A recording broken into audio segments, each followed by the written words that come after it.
पर लगातार बड़ी संख्या में पुलिस की मौजूदगी है। ड्रोन कैमरों का भी सहारा लिया जा रहा है।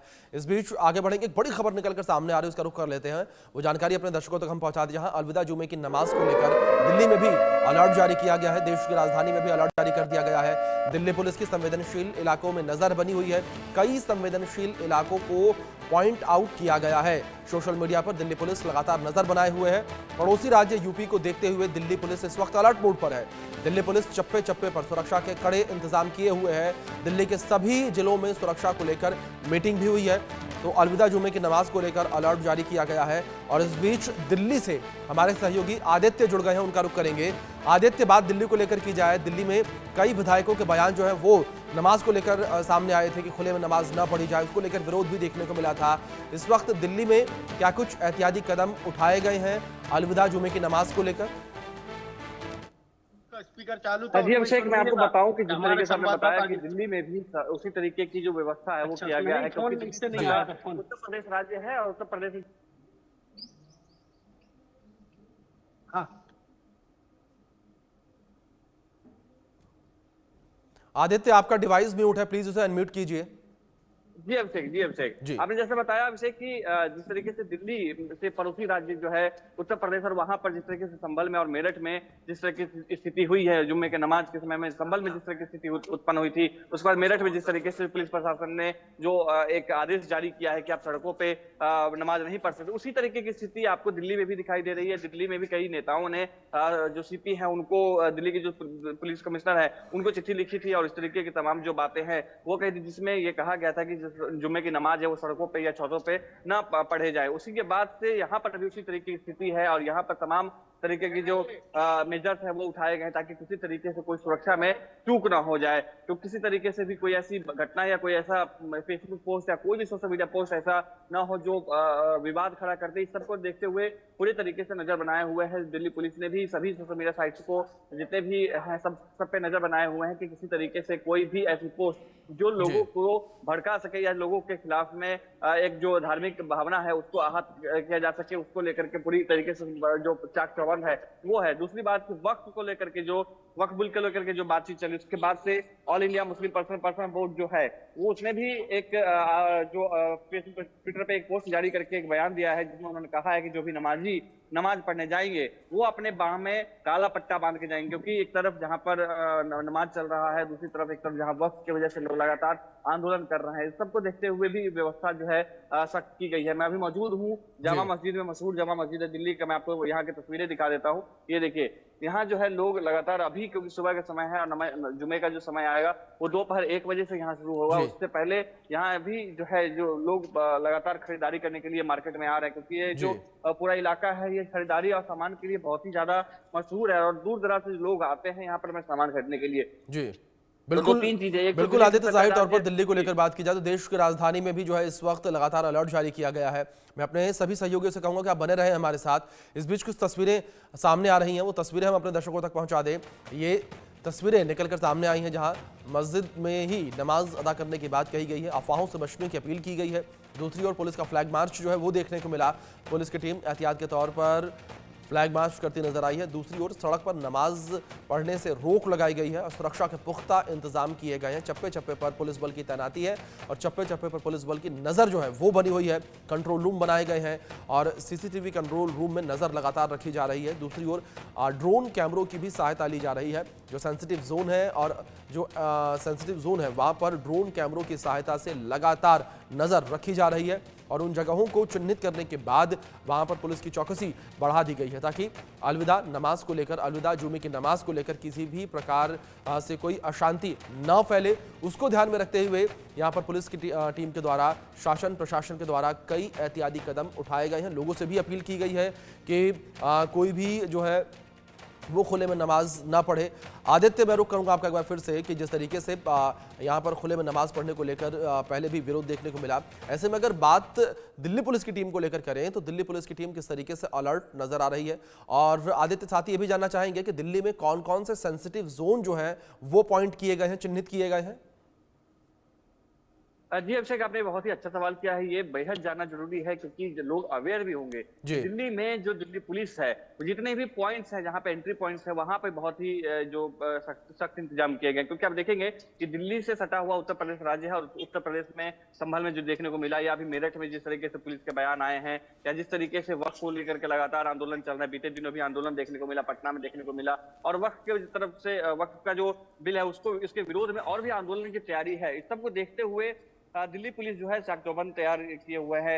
जितने भी सोशल मीडिया साइट्स हैं उन सभी पे सख्त नजर है कि किसी तरीके से कोई ऐसा पोस्ट या ऐसा कोई भी ऐसी जो चीज है जो पोस्ट न किया जाए जिससे कि धार्मिक भावना जो है वो आहत हो जाए, या इस तरीके के जो भी नियम बनाए गए हैं। जैसे कि दिल्ली में भी ये बताया गया कि बीते दिनों जिस तरीके से जितने भी सांसद हैं, उन्होंने, जितने भी विधायक हैं, उन्होंने भी चिट्ठी लिख करके सीपी को चिट्ठी लिखी थी और बताया था कि इस तरीके की नमाज को जो एक सड़कों पे या छतों पे जो होता है उसको रोका जाए। उसके बाद दिल्ली पुलिस ने बयान जारी किया था और उन्होंने ये कहा था कि किसी भी तरीके से जो जितने लोग हैं वो नमाज सिर्फ मस्जिद में ही पढ़ेंगे, किसी बाहर किसी ऐसे जगह पे नहीं पढ़ेंगे जहां पर लोगों को परेशानी हो सकती है। उसके बाद लगातार इस बात की विरोध भी शुरुआत हुई थी, विपक्ष ने घेरना शुरू कर दिया था इस सारी मसले को लेकर के। उधर बीजेपी के कई विधायकों के बयान भी आए थे, कई ऐसे सांसद हैं उनके भी बयान आए थे कि ये जो स्टेप है वो कुछ विधायकों ने तो ये यहाँ तक कहा था कि जिस तरह के स्टेप है वो बहुत ही गलत है और एक भावना को आहत करने वाली बात है। उसके बाद से दिल्ली पुलिस लगातार जो क्योंकि जिस तरीके से मुस्लिम संगठन जो है वो वक्फ को लेकर के भी आंदोलन कर रहे हैं, इन दो मसलों को लेकर कर रहे हैं, इस वजह से दिल्ली पुलिस लगातार जो है मुस्तैदी दिखा रही है। बिल्कुल बिल्कुल आदित्य, तमाम पॉइंट्स इस तरीके से आपने भी जिक्र किया कि चिन्हित किए गए हैं, उन पॉइंट्स पर लगातार दिल्ली पुलिस की नजर बनी हुई है। अजय, मैं आपका रुख करूंगा, बात रायसेन को लेकर की जाए। जिस तरीके से फैसला रायसेन में भी लिया गया है कि खुले में नमाज ना पढ़ी जाए, क्या इस फैसले का विरोध मुस्लिम समाज के लोगों में देखने को मिला कि खुले में नमाज पढ़ने को जिस तरीके से पाबंदी की गई है?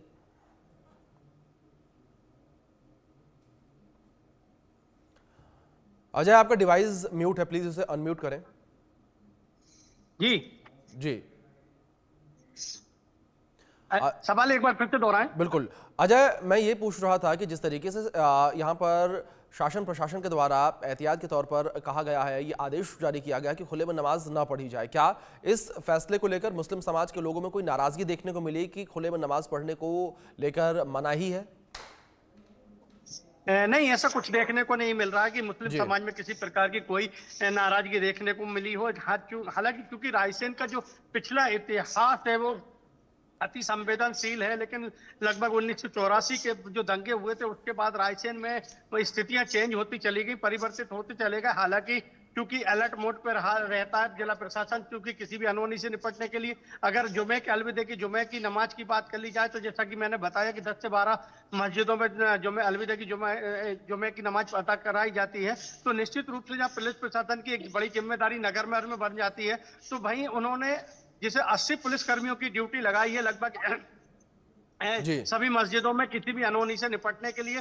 तो लेकिन वहीं मैं दूसरी बात ये बताना चाहूंगा कि जैसे मुस्लिम समुदाय के लोगों से हमारी बातचीत हुई या हिंदू समुदाय के जो लोगों से बातचीत हुई, तो सभी ने कहा कि गंगा जमुनी तहजीब का हमको परिचय देना है। निश्चित रूप से एक चाहे मुस्लिम लोगों का त्योहार हो चाहे हिंदुओं का त्योहार हो, तो अगर कहीं ना कहीं अगर गंगा जमुनी, बिल्कुल अजय, गंगा जमुनी तहजीब की बात जो है वो की जा रही है और आज अलविदा की नमाज है।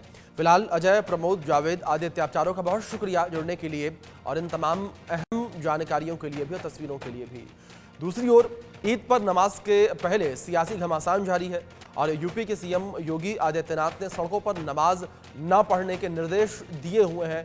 योगी के फरमान के बाद समाजवादी पार्टी और कांग्रेस के आज़ादी छीनने के आरोप भी सामने आए हैं, तो उधर दिल्ली में भी सड़कों पर नमाज पर पाबंदी की मांग उठ रही है। आप रिपोर्ट देखिए।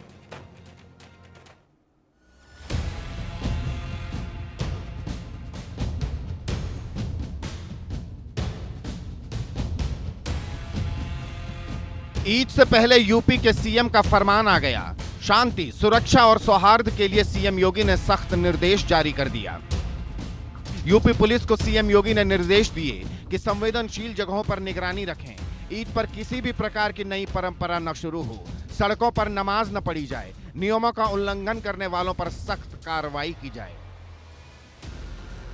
इसके साथ ही संभल पुलिस ने भी नमाज को लेकर नया फरमान सुनाया है। फरमान था कि एकजुट होकर छत पर भी नमाज नहीं पढ़ सकते।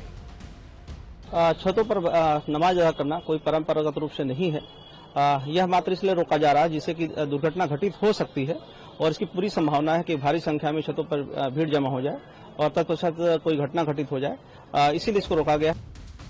दुर्घटना का हवाला देकर संभल पुलिस ने छत पर नमाज पढ़ने से रोक दिया, लेकिन पुलिस के इस आदेश पर सियासी क्लेश शुरू हो गया। समाजवादी पार्टी और कांग्रेस योगी सरकार पर बिफर पड़ी, सरकार की मंशा पर सवाल खड़े करने लगी। छत पे नमाज पढ़ने से रोकने का कोई औचित्य नहीं बनता। छत कोई सरकारी जगह नहीं है, ग्राम समाज नगर पालिका की नहीं है, एक व्यक्ति की विशेष जगह है। तो अपने घर पर भी अगर इबादत नहीं करेगा तो फिर वो कहाँ इबादत करने जाएगा। इस टाइप की पाबंदियाँ लगाना जो हमारे संविधान ने हमें अधिकार दिया है, हमारी जो आज़ादी है, हमारी जो मजहबी आज़ादी है, उसको छीनने का काम हो रहा है। यूपी में मेरठ से संभल नमाज पर दंगल छिड़ा है। ये सियासी लड़ाई दिल्ली तक पहुंच गई है। दिल्ली में बीजेपी विधायकों ने दिल्ली पुलिस कमिश्नर को बीजेपी विधायक करनेल सिंह ने लेटर लिखा, जिसमें उन्होंने कहा, हम सभी को अपने अपने धर्म का पालन करने का अधिकार है, लेकिन यह भी आवश्यक है कि सार्वजनिक व्यवस्था प्रभावित न हो। सड़कों पर नमाज से आम नागरिकों, एम्बुलेंस और स्कूल बसों को परेशानी होती है। धार्मिक गतिविधियों को निर्धारित स्थानों या निजी परिसरों तक सीमित किया जाए ताकि जनता को असुविधा न हो। सड़कों के ऊपर नमाज हो रही है, नमाज पढ़ते हर शुक्रवार को ट्रैफिक जाम हो जाता है, एम्बुलेंस फंसी रहती है। मैंने एक माता मंदिर जो हमारा कनाट प्लेस के पास है, वहाँ पर आधे घंटे तक एक एम्बुलेंस खड़ी रही। मैं नीचे उतर के उनको कहा भी है, भाई एम्बुलेंस फंसी है, उनके कान पर जूं नहीं रहेंगी। और ये हर हफ्ते का सवाल है। जब मस्जिद के पास उनके पास जगह है तो मस्जिद में नमाज पढ़े, ऐसा नहीं हम किसी कानून के विरोधी हैं। बीजेपी के विधायक सड़कों पर नमाज के विरोध में उतर आए। यूपी की तरह दिल्ली में भी नमाज को लेकर नियम बनाए जाने की मांग उठने लगी, लेकिन ईद से पहले बीजेपी विधायकों की मांग पर सियासी घमासान छिड़ गया। विपक्ष ने असल मुद्दों से ध्यान भटकाने का आरोप लगा दिया। और सड़क पर नमाज जैसी बात हो, ये कोई आज की नई बात नहीं है। लाउड स्पीकर की भी बात आज की कोई नई नहीं है। पिछले 8 बरस से सरकार इसी एजेंडे पर काम कर रही है। और जहां तक सवाल नमाज का है और सड़क की बात है, तो प्रशासन को कौन चाहता है कि सड़क पर नमाज पढ़े, तो प्रशासन को वैकल्पिक इंतजाम करना चाहिए। ईद से पहले नमाज को लेकर सियासी गलियारे का तापमान चढ़ रहा है। मेरठ, संभल से लेकर दिल्ली तक सियासी घमासान बढ़ रहा है, लेकिन सवाल है कि सड़क पर नमाज से लोगों को परेशानी होती है तो इसकी जिद क्यों? और सवाल ये भी, क्या यूपी की तरह दिल्ली में सड़क पर नमाज पढ़ने पर बैन लगेगा? Bureau report, India news.